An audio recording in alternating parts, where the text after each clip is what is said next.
गुरुदेव भगवान की जय। प्यारे कृष्ण कन्हैया लाल की जय।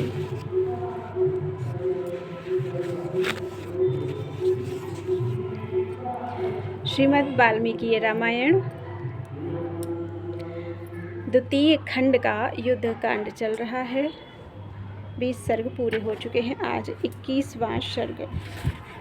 21वां सर्ग। श्री राम का समुद्र के तट पर कुसा बिछाकर 3 दिनों तक धरना देने पर भी समुद्र के दर्शन न देने से कुपित हो उसे बाण मारकर विक्षुब्ध कर देना। ततः सागर बेलायां दर्शनास्तीर्य राघवः अंजलिं प्राङ्मुखः कृत्वा प्रतिशिष्ये महोदधेः। तदनंतर श्री रघुनाथ जी समुद्र के तट पर कुसा बिछाकर महासागर के समक्ष हाथ जोड़कर पूर्वाभिमुख होकर वहां लेट गए।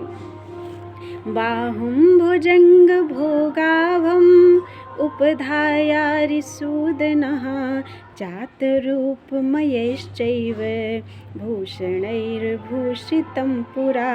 उस समय शत्रुसूदन श्री राम ने सर्प के शरीर की भांति कोमल और वनवास के पहले सोने के बने हुए सुंदर आभूषणों से सदा विभूषित रहने वाली अपनी एक दाहिनी बाहों को तकिया बना रखा था। मणिकांचन केयूरम् उक्ता प्रवरभूषणैः भुजैः परं नारीणाम् अभिमृष्टम् अनेकधा। अयोध्या में रहते समय मातृकोटि की अनेक उत्तम नारियां अर्थात धाय माएँ मणि और सुवर्ण के बने हुए केयूरों तथा मोती के श्रेष्ठ आभूषणों से विभूषित अपने कर कमलों द्वारा नहलाने धुलाने आदि के समय अनेक बार श्री राम के उस बाहों को सहलाती और दबाती थी।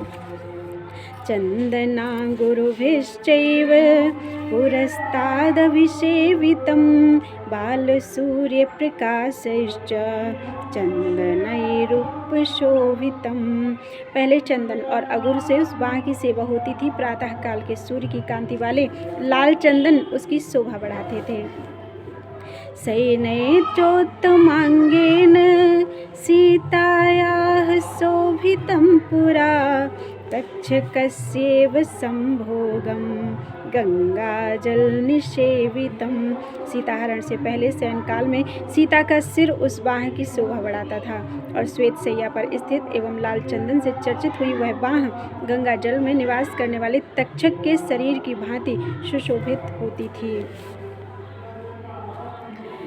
संयुगे युग संकाशं शत्रूणां शोकवर्धनं सुहृदां नंदनं दीर्घं सागरांतव्यपाश्रयम्। युद्ध स्थल में जुए के समान वह विशाल भुजा शत्रुओं का शोक बढ़ाने वाली और सुहृदों को दीर्घ काल तक आनंदित करने वाली थी। समुद्र पर्यंत अखंड भूमंडल की रक्षा का भार उनकी उसी भुजा पर प्रतिष्ठित था।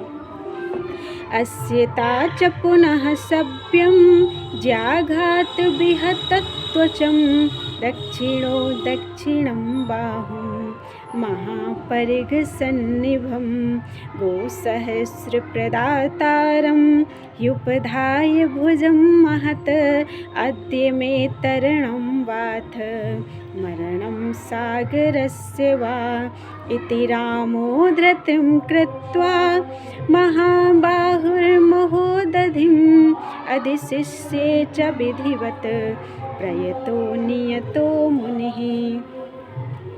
बाईं ओर को बारंबार बाण चलाने के कारण प्रत्यंचा के आघात से जिसकी त्वचा पर रगड़ पड़ गई थी, जो विशाल परिघ के समान सुदृढ़ एवं बलिष्ठ थी तथा जिसके द्वारा उन्होंने सहस्रों गौओं का दान किया था, उस विशाल दाहिनी भुजा का तकिया लगाकर उदारता आदि गुणों से युक्त महाबाहु श्री राम आज या तो मैं समुद्र के पार जाऊंगा या मेरे द्वारा समुद्र का संहार होगा, ऐसा निश्चय करके मौन होकर मन वाणी और शरीर को संयम में रखकर महासागर को अनुकूल करने के उद्देश्य से विधि पूर्वक धरना देते हुए उस कुशासन पर सो गए।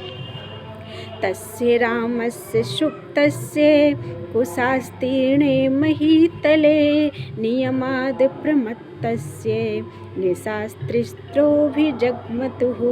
कुश बिछी हुई भूमि पर सोकर नियम से असावधान न होते हुए श्री राम की वहाँ 3 रातें व्यतीत हो गईं। सत्रिरात्रोषितस्तत्र नयज्ञो धर्मवत्सलः उपासत तदा रामः सागरं सरितां पतिं न च दर्शयते रूपं मन्दो रामस्य सागरः प्रयतेनापि रामेण यथार्हम् अभिपूजितः। इस प्रकार उस समय वहाँ 3 रात लेटे रहकर नीति के ज्ञाता धर्म वत्सल श्री रामचंद्र जी सरिताओं के स्वामी समुद्र की उपासना करते रहे, परंतु नियम पूर्वक रहते हुए श्री राम के द्वारा यथोचित पूजा और सत्कार पाकर भी उस मंदमती महासागर ने उन्हें अपने आधिदैविक रूप का दर्शन नहीं कराया, वह उनके समक्ष प्रकट नहीं हुआ। समुद्रस्य ततः क्रुद्धो रामो रक्तान्तलोचनः समीपस्थमुवाचेदं लक्ष्मणं शुभलक्षणं। तब अरुण नेत्र प्रांत वाले भगवान श्री राम समुद्र पर कुपित हो उठे और पास ही खड़े हुए शुभ लक्षण युक्त लक्ष्मण जी से इस प्रकार बोले, औलेपः समुद्रस्य न दर्शयति यः स्वयं पश्वश्च क्षमाश्चैव आर्जवं प्रियवादिता असामर्थ्यफला ह्येते निर्गुणेषु सतां गुणाः। समुद्र को अपने ऊपर बड़ा अहंकार है जिससे वह स्वयं मेरे सामने प्रकट नहीं हो रहा है। शांति, क्षमा, सरलता और मधुर भाषण, ये जो सत्पुरुषों के गुण हैं, इनका गुणहीनों के प्रति प्रयोग करने पर यही परिणाम होता है कि वे उस गुणवान पुरुष को भी असमर्थ समझ लेते हैं। आत्म प्रशंसिनं दुष्टं द्रष्टं विपरिधावकं सर्वत्रोत्सृष्टदण्डं च लोकः सत्कुरुते नरं। जो अपनी प्रशंसा करने वाला, दुष्ट, धृष्ट, सर्वत्र धावा करने वाला और अच्छे बुरे सभी लोगों पर कठोर दंड का प्रयोग करने वाला होता है, उस मनुष्य का सब लोग सत्कार करते हैं। न साम्ना शक्यते कीर्तिं न साम्ना शक्यते यशः प्राप्तुं लक्ष्मण लोकेस्मिन् जयो वा रणमूर्धनि। लक्ष्मण, साम नीति अर्थात शांति के द्वारा इस श्लोक में ना तो कीर्ति प्राप्त की जा सकती है, न यश का प्रसार हो सकता है और न संग्राम में विजय ही पाई जा सकती है। अद्य मद्बाण निर्भग्नैर्मकरैर्मकरालयं निरुद्धतोऽयं सौमित्रे प्लवद्भिः पश्य सर्वतः। सुमित्रानंदन, आज मेरे बाणों से खंड खंड हो मगर और मत्स्य सब ओर उतराकर बहने लगेंगे और उनकी लाशों से इस मकरालय अर्थात समुद्र का जल आच्छादित हो जाएगा। तुम यह दृश्य आज अपनी आँखों से देख लो। भोगिनां पश्य भोगानि मया भिन्नानि लक्ष्मण महाभोगानि मत्स्यानां करीणां चाकरानिः। लक्ष्मण, तुम देखो, मैं यहाँ जल में रहने वाले सर्पों के शरीर, मत्स्यों के विशाल कलेवर और जल हस्तियों के सुंड दंड के किस तरह टुकड़े टुकड़े कर डालता हूँ। सशंख शुक्तिका जालम समीनं करम तथा अद्य युद्धेन महता समुद्रम परिशोषये। आज महान युद्ध ठानकर शंखों और सीपियों के समुदाय तथा मत्स्यों और मगरों सहित समुद्र को मैं अभी सुखाई देता हूँ। क्षमया हि समायुक्तं मामयं मकरालयः असमर्थं विजानाति धिक्षमामि दृशे जने। मगरों का निवासभूत यह समुद्र मुझे क्षमा से युक्त देखकर असमर्थ समझने लगा है। ऐसे मूर्खों के प्रति की गई क्षमा को धिक्कार है। न दर्शयति साम्ना मे सागरो रूपमात्मनः चापमानैः सौमित्रे सरश्चाशीधि सोपमान् समुद्रं शोषयिष्यामि पदभ्यां यान्तु प्लवंगमाः। सुमित्रानंदन, साम नीति का आश्रय लेने से यह समुद्र मेरे सामने अपना रूप प्रकट नहीं कर रहा है, इसलिए धनुष तथा विषधर सर्पों के समान भयंकर बाण ले आओ। मैं समुद्र को सुखा डालूंगा। फिर वानर लोग पैदल ही लंकापुरी को चलें। अद्याक्षोभ्यमपि क्रुद्धः क्षोभयिष्यामि सागरं बेलासुकृतमर्यादं सहस्रोर्मि समाकुलं निर्मर्यादं करिष्यामि सायकैः वरुणालयं महानवं क्षोभयिष्ये महादानवशंकुलम। यद्यपि समुद्र को अक्षोभ्य कहा गया है, फिर भी आज कुपित होकर मैं इसे विक्षुब्ध कर दूंगा। इसमें सहस्रों तरंगें उठती रहती, फिर भी यह सदा अपने तट की मर्यादा अर्थात सीमा में रहता है, किंतु अपने बाणों से मारकर मैं इसकी मर्यादा नष्ट कर दूंगा। बड़े बड़े दानवों से भरे हुए इस महासागर में हलचल मचा दूंगा, तूफान ला दूंगा। एवमुक्त्वा धनुष्पाणिः क्रोधविस्फारितेक्षणः बभूव रामो दुर्धर्षो युगान्ताग्निर्ज्वलन। यूं कहकर दुर्धर्ष वीर भगवान श्री राम ने हाथ में धनुष ले लिया। वे क्रोध से आंखें फाड़ फाड़ कर देखने लगे और प्रलयाग्नि के समान प्रज्वलित हो उठे। संपीड्य च धनुर्घोरं कंपयित्वा शरैर्जगत् मुमोच विशिखानुग्रान् वज्रानिव शतक्रतुः। उन्होंने अपने भयंकर धनुष को धीरे से दबाकर उस पर प्रत्यंचा चढ़ा दी और उसकी टंकार से सारे जगत को कंपित करते हुए बड़े भयंकर बाण छोड़े, मानो इंद्र ने बहुत से वज्रों का प्रहार किया हो। तेज्वलंतो महावेगाः तेजसा शायकोत्तमाः प्रविशन्ति समुद्रस्य जलं वित्रस्तपन्नगम। तेज से प्रज्वलित होते हुए वे महान वेगशाली श्रेष्ठ बाण समुद्र के जल में घुस गए। वहां रहने वाले सर्प भय से थर्रा उठे। तोय वेगः समुद्रस्य समीनं करो महान् स बभूव महाघोरः समारुतर्वस्तथा। मत्स्यों और मगरों सहित महासागर के जल का महान वेग सहसा अत्यंत भयंकर हो गया। वहाँ तूफान का कोलाहल छा गया। महोर्मिमाल विततः शंख शुक्ति समावृतः सधूमः परिवृत्तोर्मिः सहसा शीन्महोदधिः। बड़ी बड़ी तरंग मालाओं से सारा समुद्र व्याप्त हो उठा।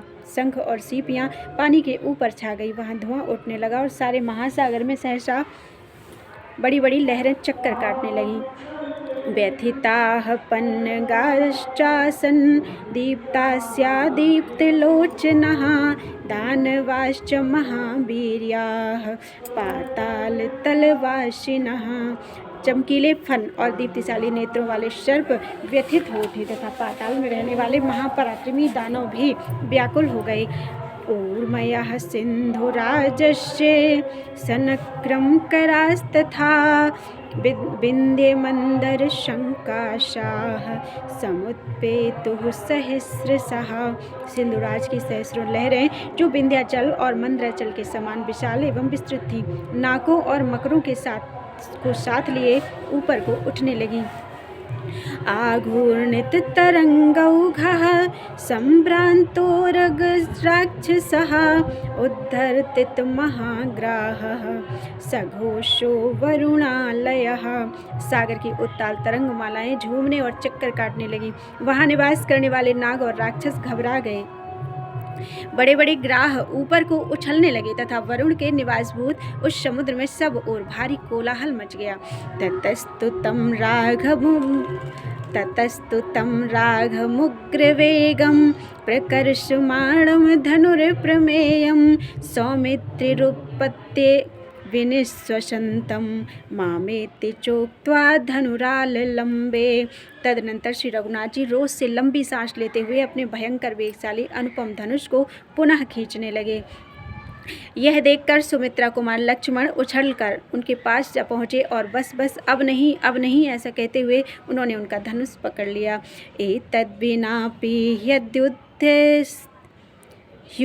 ह्युदध्येस्तवाद्ये संपत्स्यते वीरतमस्य कार्यं भवद्भिधाः क्रोधवशं न यान्ति दीर्घं भवान् पश्यतु साधुव्रतम्। फिर वे बोले, भैया आप वीर शिरोमणि हैं, इस समुद्र को नष्ट किए बिना भी आपका कार्य संपन्न हो जाएगा। आप जैसे महापुरुष क्रोध के अधीन नहीं होते हैं। अब आप सुदीर्घ काल तक उपयोग में लाए जाने वाले किसी अच्छे उपाय पर दृष्टि डालें। कोई दूसरी उत्तम युक्ति सोचें। अंतर्हितैश्चापि तथान्तरिक्षे ब्रह्मर्षिभिश्चैव सुरर्षिभिश्च शब्दः कृतः कष्टमिति ब्रुवद्भिः मामेति चोक्त्वा महता स्वरेण। इसी समय अंतरिक्ष में अव्यक्त रूप से स्थित महर्षियों और देवर्षियों ने भी हाय यह तो बड़े कष्ट की बात है ऐसा कहते हुए अब नहीं कहकर बड़े जोर से कोलाहल किया। इत्यार्थ से श्रीमद् रामायणे वाल्मीकि आदि काव्ये सुंदरकांडे युद्धकांडे 21 सर्गः। इस प्रकार से वाल्मीकि निर्मित आर्ष रामायण आदि काव्य के युद्धकांड में 21वां सर्ग पूरा हुआ। बोलो वृंदावन बिहारी लाल की जय। बहुत तेज धूप हो गई है, कान्हा को झुप्पू लग रही है।